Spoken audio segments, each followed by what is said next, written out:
Hey everyone, welcome back to the channel. I've got a little bit of a different video for you here.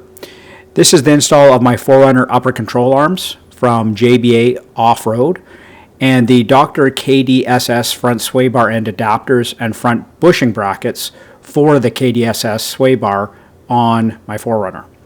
It's a 2014 model, 5th gen, that I bought used with about 25,000 kilometers on it. Now it has about 193. Earlier in the year, with the assistance of my friend Mike, we installed the Eibach Pro Truck Stage 2 lift kit. After the lift kit, I noticed that there was an alignment issue with my truck. It just wasn't tracking very well when I was driving it down the road. That's when I determined that the KDSS sway bar attachments or brackets would be necessary to help stabilize everything. I also decided at that time that I would change out the upper control arms. In this video, I'll go through replacing the bushings and adapters, removing the stock upper control arms, and then installing the new upper control arms along with the attachments for the sway bar to help everything ride better together. This took me a long time to do. I was in the shop for about 11 hours, but I did it myself. So just goes to show that anyone can do this type of thing. I'm not a mechanic, but with help of some YouTube videos, I was able to figure this out. Hopefully this video helps you if you're also doing something similar. So let's get right into it. As you can see here, the first step was removing the skid plate. I have the OK Expedition skid plate, which I really like and bought earlier this year. There are several bolts connecting it to the frame, covering up that sway bar that I needed to get to for those Dr. KDSS adapters. Then I need to remove the bushing brackets.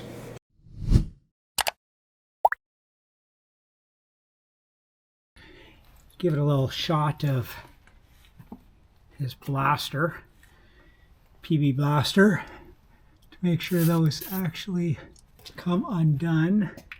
That might make those bolts just a little bit easier to break without doing my usual twist off move. Okay, so now I'm going to get the jack underneath the piston for the KDSS. Okay.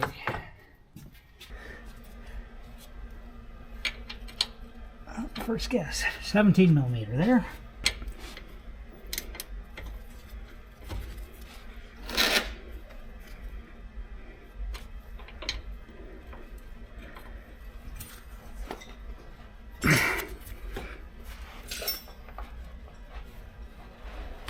Oh.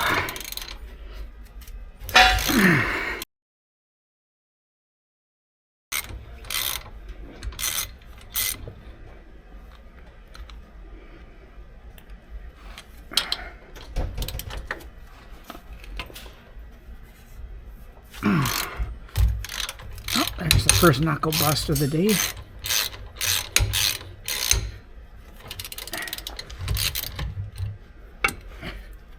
Okay,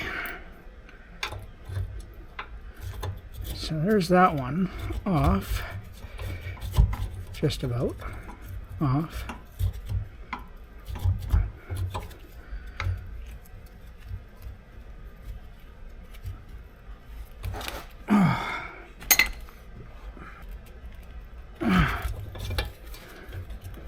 Okay, off.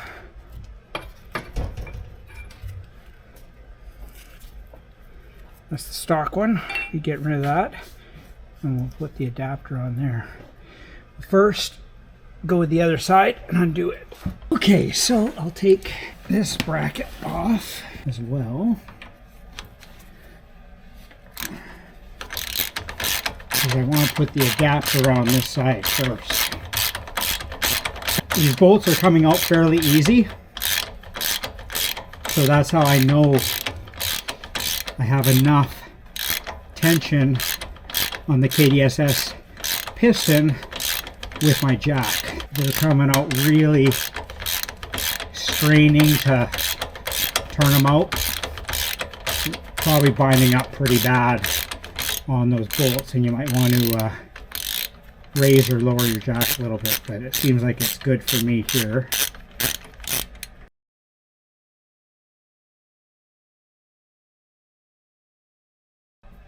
Okay, so what we're going to do is just run these through and make sure threads are good, everything's moving good together. Oh yeah, this is turning in nice and easy. So that was recommended in one of the videos I watched on this, preparing for this job, was to run this stuff through. So that's turning all the way in, no problem too. Okay, so these are marked specifically, these KDSS, Dr. KDSS adapters, passenger and driver. So I'm on the passenger side right now. And that is going to go in behind the sway bar.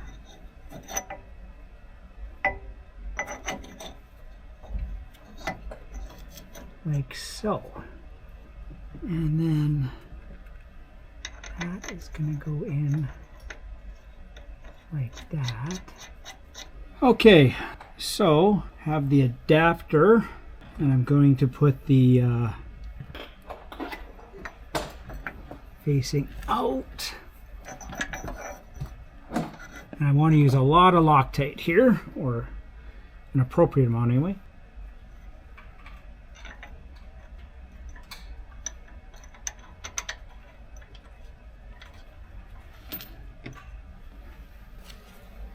Oh.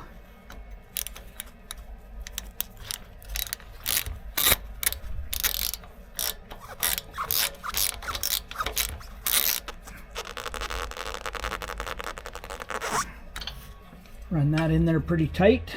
And then we'll get the adapter in place. Can only really go one way. That rubber fits in that bushing clamp that way.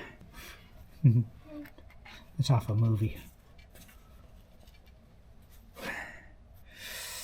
Now we're kind of bound up here a little bit, so I'll probably have to, you can see as I'm letting down on the jack, is bringing that end of the sway bar up on the passenger side. So I just had to lower it some. And now I have the capability of getting this clamp lined up into the right place, I hope. Now it probably needs to go up a bit.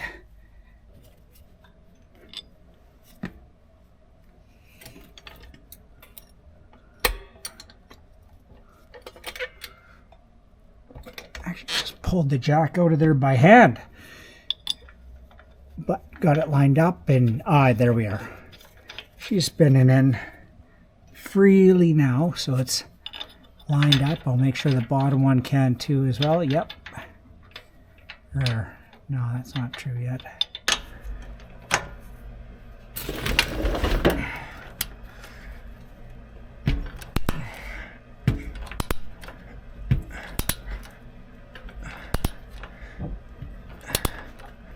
Okay, let's move over to the other side.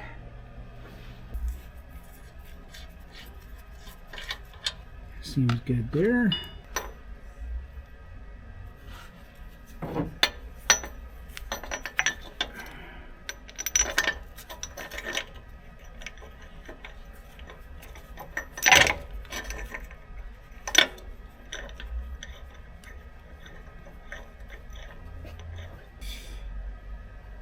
Okay, then without Loctite, I'm going to run this longer 40 millimeter bolt through to make sure it's lined up properly with the adapter.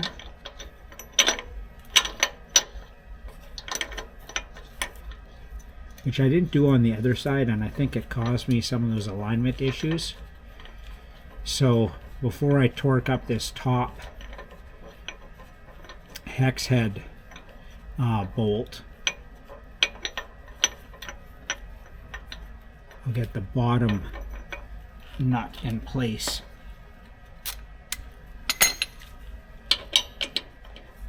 Without, like I said, any Loctite or anything.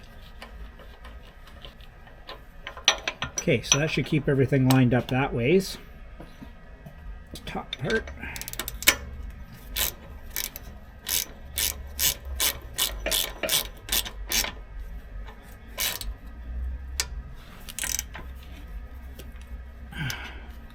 Should be able to take this bottom one out now.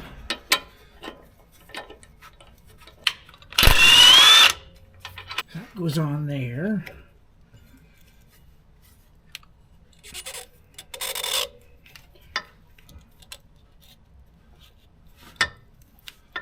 And I'll put Loctite on that 40 mil at the bottom. It should be all lined up this time, for effort anyway.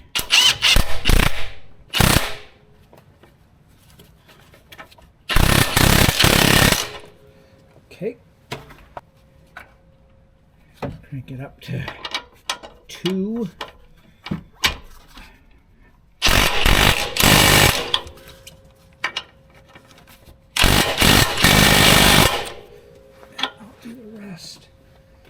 Yeah, not too bad, eh? Dr. KDSS adapters and bushings. Clamps to relocate that KDSS sway bar. All right, so we will put the skid plate back on now. Okay, now that I'm done the KDSS sway bar adapters and bushing brackets, moved on to the upper control arms. Started with the driver's side. Apologize that a lot of the footage is out of focus depending on what was in front of the camera at the time. Okay, let's do this. Okay, before we get too far along here, I'm going to spray some PB Blaster penetrating oil on the top and bottom of the ball joint area here.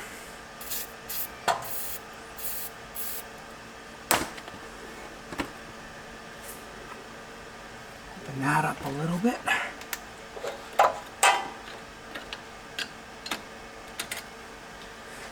But yeah, before I go any further, I'm just going to let that oil penetrate a bit. The other side too. Okay, ready to begin here. Removing this stock upper control arm from the spindle and then the shear bolt at the back there. So let's get that started.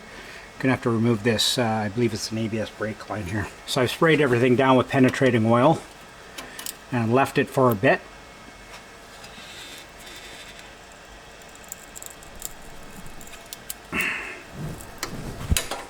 So hopefully that makes everything go a little bit smoother. It's a 2014 4Runner, so Toyotas unfortunately have a bad reputation for rust.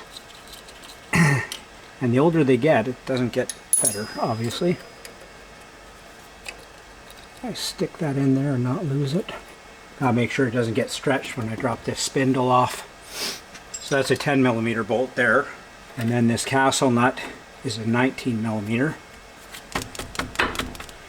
A little bit corroded. Snipe it with this other wrench. There we go. See some flaky stuff falling off there. Never been undone since it was put on at the factory, I'm sure.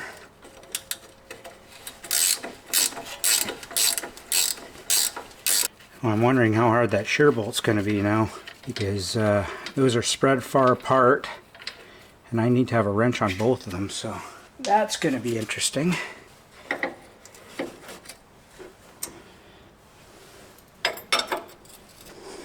Definitely be good to have a friend to help back this up, but well, I don't have no friends. That's not true. No, because my buddy Mike helped me out getting this Eibach kit in. He was just not able to help me this time. Work and such. But I know he would have liked to be here. Alright. I'm not going to say that was easy, but if I can do it, anybody can. I just have to stand up and put my cheeks into it a bit, you know. Hopefully I didn't tear a nut. Now to get this shear bolt out of here, I'm going to have to, one, remove a cover.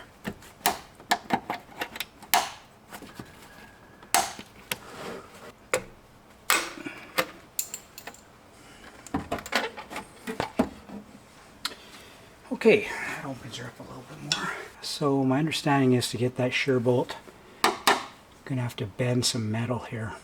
Okay, I guess before I get too much further, I need to separate this knuckle.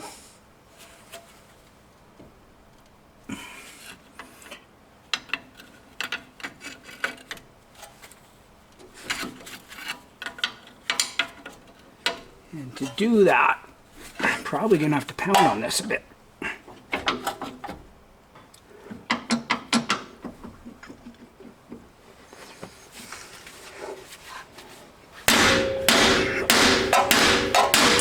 There she goes.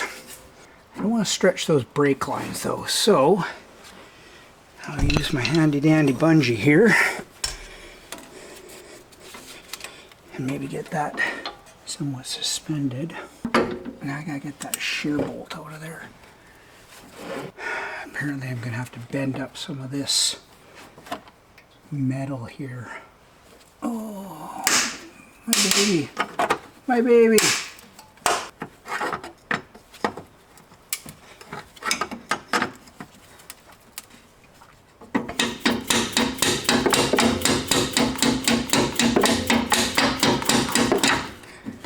That ain't moving. So, sorry I didn't have the camera on, I was messing around. It's probably best with the swearing anyway. But the shear bolt here and this stock upper control arm are kind of like seized together and moving as one piece. So I've got this shear bolt now moving independently. And I'm hoping with just working it back and forth, I'll be able to get loosened off where it actually will come out of the upper control arm. Because, oh, there we go. Huh. Okay. That's cool. But yeah, it was all springy feeling. So that when you're turning the, trying to turn the end of the shear bolt, it's actually just like spongy and springy inside the bushing of the oh, look at the rust coming out of there, holy man. I don't know if you guys can see that. Anyway, I don't think I bent that fender enough. I pussied out on that part.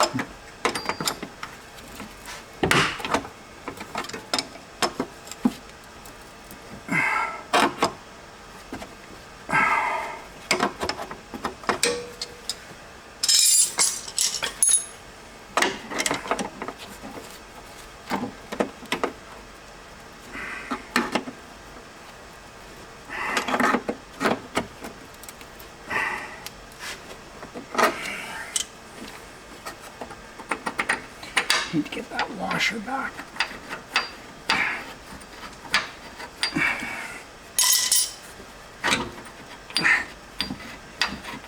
Here it comes.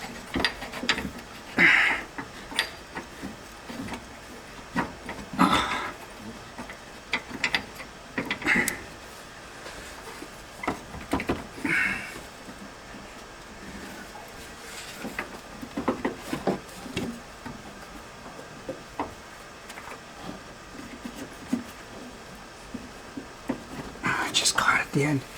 I wonder if it's up against something in the engine bay.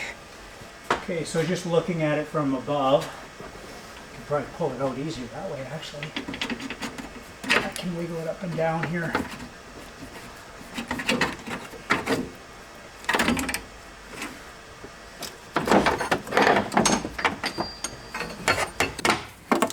So part of the problem there is just have to clean that up before I put it back in. Just shaking the rust out of it. Okay, so installing that new installing that new upper control arm, you get a bag of washers, some Loctite they provide you, lube for the bushings for installation, and a whole bunch of washers. Now, reading the instructions, what you would do is you want to lubricate the bushings before installation. Then when you put the UCA in position, front of the vehicle going down, and then with the washers you're going to have the shear bolt head with a thick washer. So there's a couple thin ones there, 4 thick ones, and 2 more thin ones. So they want you to have a thick washer on the end of the shear bolt. Then you're going to have the black bushing. You're going to have the red bushing sleeve, then the black bushing. Then that's where you put the thin washer on the other side of that bushing. Then on the other side, you're going to have a thin bushing, or thin washer I should say, black bushing, red bushing sleeve, black bushing, then thick washer, again up against the nut of the shear bolt. Basically, I'm doing this less as an instruction video because I think there's going to be lots of people who know this stuff way better than me, but more as showing that if I can do it, anybody can. All right, let's get that UCA in position with the shear bolt. Okay, not sure if it was caught before the battery died on my camera, but on this shear bolt, the torque specs are 85 foot-pounds.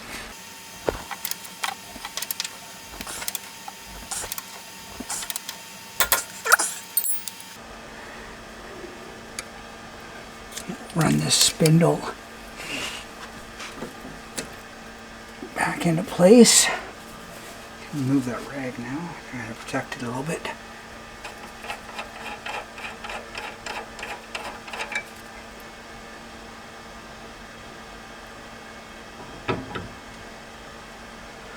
Okay, that alignment is not very good.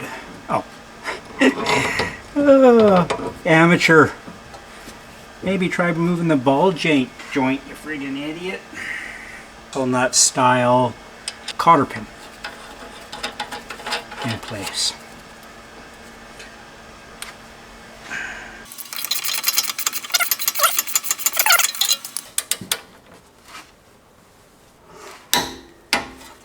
There we go. 60. Okay, the torque on the ball joint bolts are supposed to be 13 foot-pounds. It says to check these. It's supposed to be 13.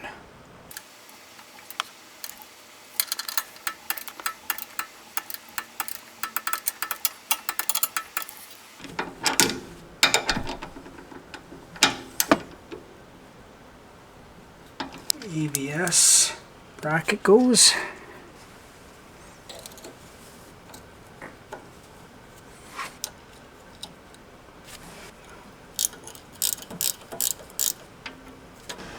Okay, so that's good. Oh, here's this that I undid as well. Where'd that go? Okay, and the bolt is right there. Ooh. Snugged up. See if I can bend that fender back. So of grease until the boot begins. Grease the bushings until you see the grease pushing out from the bushings. Easy lube ports. Alright, and then every oil change, the type of moly grease they want you to use. I just could not say what was in there to begin. There's some grease coming out of the bushings there. And there's some grease coming out of the bushings there. Make sure these caps are on good. I've got to undo a couple. That's tight. I did put some earlier driver's side, so it helped, I imagine, but holy cow, that was tight.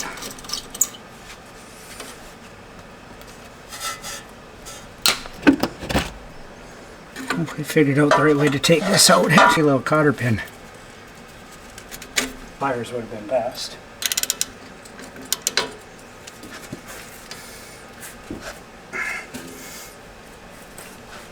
Whew. Camera flying here. Holy cow, that was tight.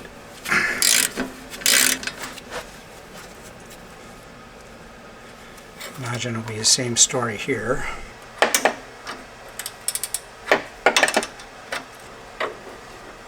Hoping this side's better. Easier to get that out than the oh yeah, that's moving up top, so that's a good sign. It's seized right tight. And it helped. Should have under. You know what? Maybe not strap that out of the way like I did before. Better than I did before. To most people, this probably doesn't make sense or matter, but you know, it's just truck suspension part's going to get dinged up, but I don't know. Call me crazy. I don't mind. And then we can remove the stock UCA. Look at that, it's moving already. It's a great day, my friends. Great day. Just got to bend that plastic or that metal out of the way again. Now I just got to pound that out with something.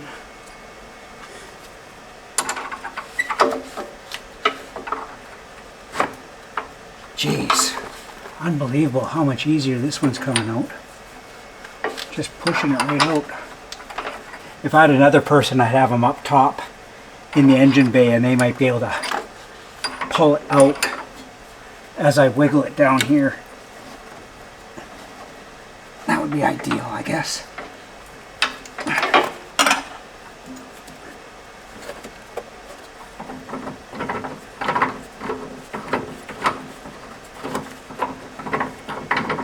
So I was having quite the rough time getting the shear bolt out, and then of course I lost my brightest headlamp there, so it had to be charged. So lower light situation didn't help. Fought with it for quite a while. I eventually determined what the problem was. There's a black plastic fitting, which I believe I'll show here later, that is a junction for a radiator fixed line or a steel line. Actually, it could be an aluminum line. And that plastic junction that is connected to the body of the vehicle and has those solid lines going through it were right in the path of the head of the shear bolt. And I could not get past there for the life of me. I ended up trying to bend as much as I could the plastic fitting with the fixed lines and did get it by, but man oh man, it was tough. I don't know if I even realized it at this point removing the old UCA, but when I tried to install the new upper control arm and reinstall that shear bolt, it really became an issue. Lines up there or something. Yeah, this one's in way better shape than that. I'll still buff it up a bit, get that other one in. Probably the longest part of the whole project was just getting this passenger side UCA in, because that shear bolt and the radiator fitting I'm speaking of. I was trying everything, trying to insert it from the engine compartment down.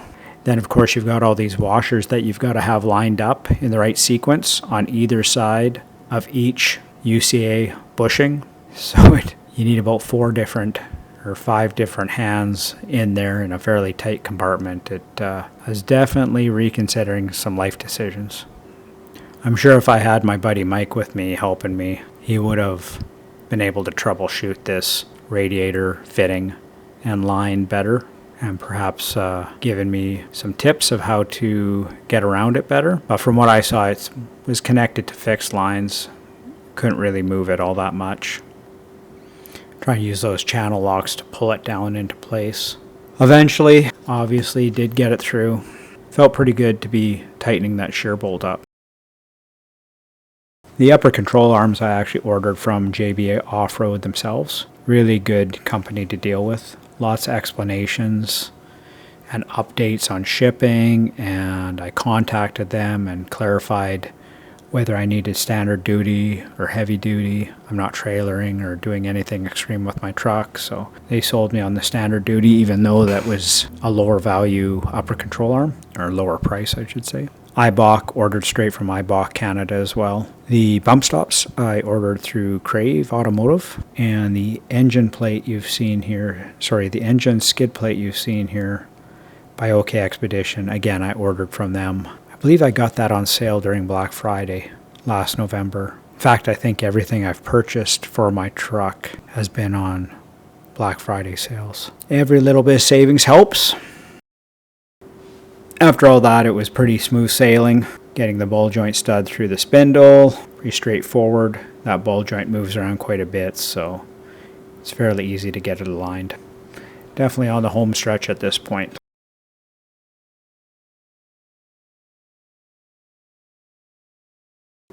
Something I did with some of these brackets for brake lines and whatnot, the bolt I removed, I put back in the bracket so I knew where they'd be and didn't lose them. There's actually a pretty good video on JBA's website of a fella installing these. The reason I went with the JBA's, these are the off-road standard duty high caster for lifts of 1 to 3.5 inches, so definitely suitable for my Eibach Lift Kit. But I saw them featured on the YouTube channel Loose Axles, another Canadian YouTuber who works mostly on a 4th gen 4Runner. A very knowledgeable fella, and he was probably the first YouTube channel I saw speaking about these JBAs, and once I looked into them further, I saw that there was quite a record of good performance. And I also had to install the Durobump Bumpstops for the rear. For my Eibach lift, I needed the 3.5 inch tall ones. And again, these bump stops were something that I saw featured on the Loose Axles YouTube channel. They're not cheap, but I figured with all the other upgrades I was doing underneath there, it made sense to have a proper set of bump stops that worked well together with the rest of the lift kit.